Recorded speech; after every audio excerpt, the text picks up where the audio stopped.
Alright everyone, today here we have a first generation Hampton Bay Grayton ceiling fan manufactured under SMC.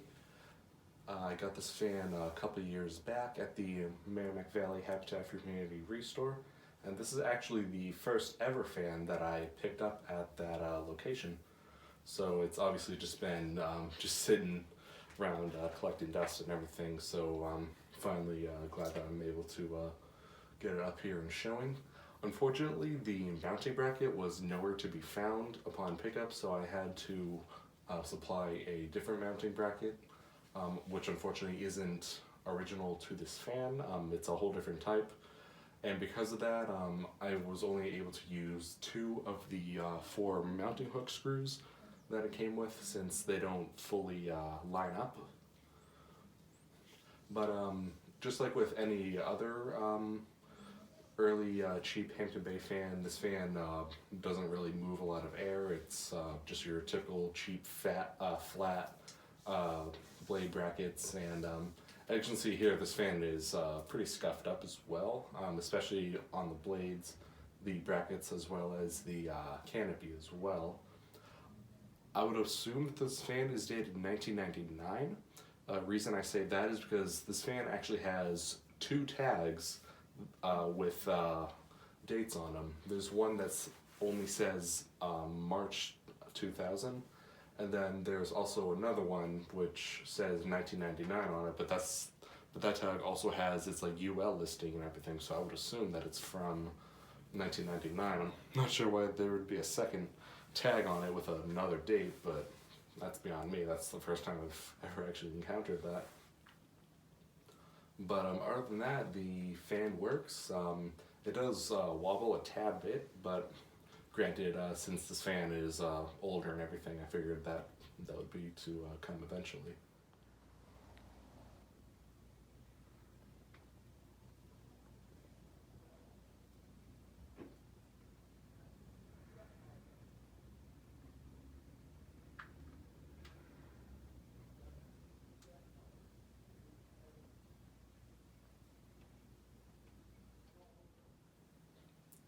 So now we'll go ahead and give it a demo.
Alright, and there you have it. Thank you very much for watching and hope you enjoyed.